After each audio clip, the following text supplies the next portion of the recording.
What did you say to Zack after the game? You know, just to believe in himself and to shake this one off there. And I promise you, it's not going to be the hardest game he's ever played. So he's got to pick himself up and just get ready for the next one.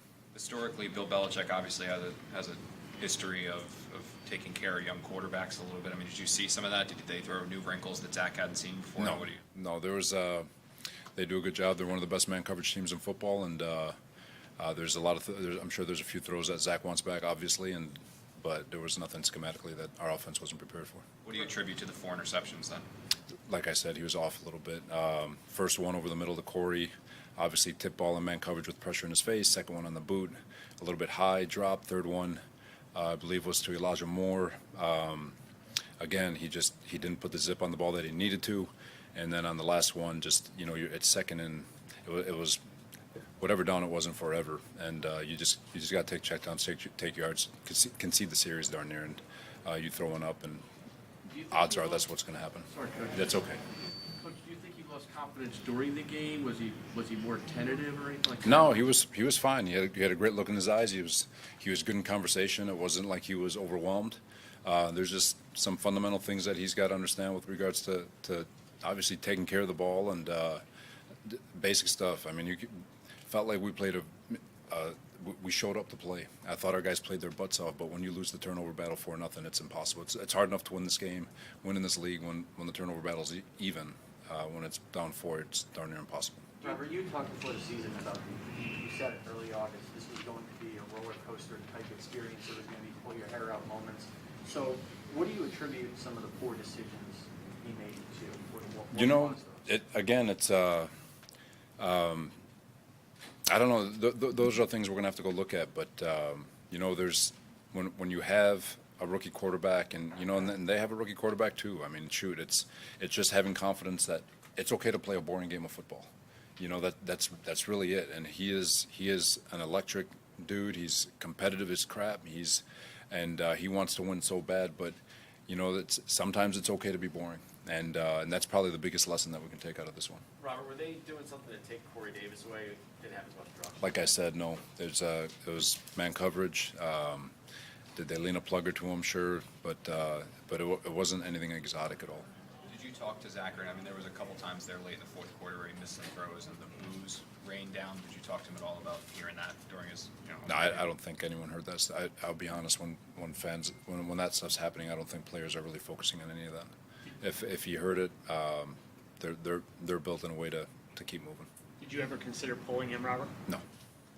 Do you think the early call that looked like it was a fumble changed the tune of the game at some point? No, I mean, anytime you know, I mean, the refs have a hard job too. They got a lot of stuff that they have to look at. So I understand missing some things, but you know, it's a hypothetical, and who knows, right? As a defensive coach, the play that probably sticks in your stomach is the Harris touchdown where it looked like half the team had a shot at him. Can you just describe your opinion on that play? A heck of a job by the young man running the football. Broke a lot of tackles. We got to be better, obviously. Take the extra step to make the tackle, but that kid ran with drive and desire, and credit to him.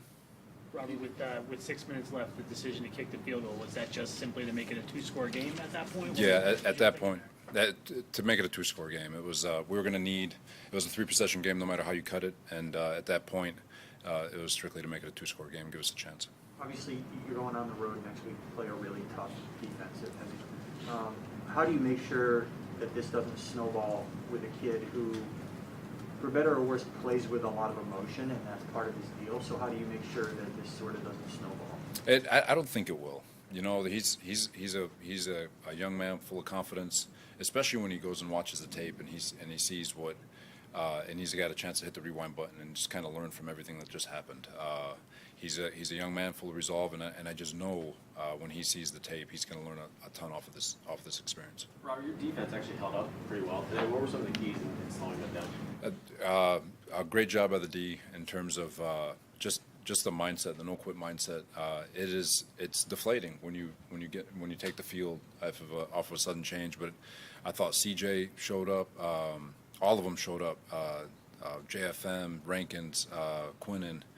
They played hard, and there was no quit. Even that last drive over there in the fourth quarter, ball on the 5, first and goal, every reason to quit, and they turned up, and so tremendous job by them. And if we get effort like that, we're going to win a lot of games. Robert, a couple of pregame decisions. It appeared to be that Crowder was trending toward playing. Why was he inactive? He just with his groin flared up on him a little bit there on Friday, and that sat him out. And then the decision for Mims to be inactive, Robert, what went into that? Same thing that we've talked about. When you're getting down, when you're looking at your 4th, 5th receivers, you've got to be reliable in regards to multiple positions. You've got to be able to play special teams.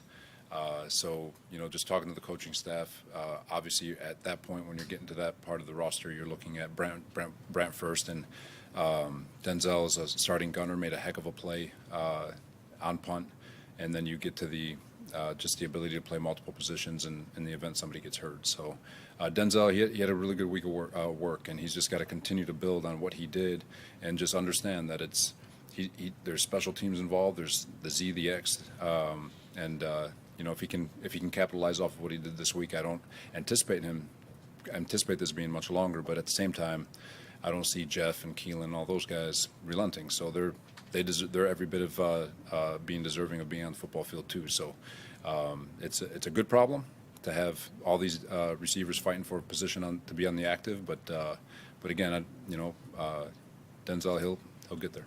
I think people look at it and say, he's not going to learn multiple positions overnight, and he's not going to learn how to be really good on special teams overnight. So how is he going to find a role? That's really up to him. I mean, it's because as much as we talk about that, there's still Jeff Smith in the equation. There's still Keelan. There's still Crowder. There's still Berrios. There's guys who are putting in the work every day, and he's got to be better than those guys. And that's the bottom line. Like, you got to. We're an organization where it doesn't matter. You have to earn your keep. You have to earn your playing time, and it would behoove everybody if we looked at Jeff Smith and all those guys who are putting in that work too. And not to say that he's not, but he's got to be better than them. And as soon as that happens, he'll be active. Your O-line took a lot of heat in the past week, Robert. Were you happy with the way they bounced back today with 150 yards rushing, and the sack numbers kind of got skewed at the end there, but for the most part they held up? Yeah, I thought our O-line came out and did a really nice job, established the line of scrimmage. We were moving the ball in the first half, but it's you got to take care of the ball. I think we got into the red zone a couple of times. We're held to a field goal once, turned it over another. We kept getting down there and just missing on opportunities, but that's what veteran teams take advantage of costly mistakes. But we had our ops. There's no excuse, and we got to be better. Thanks, everyone. All right, thanks, guys.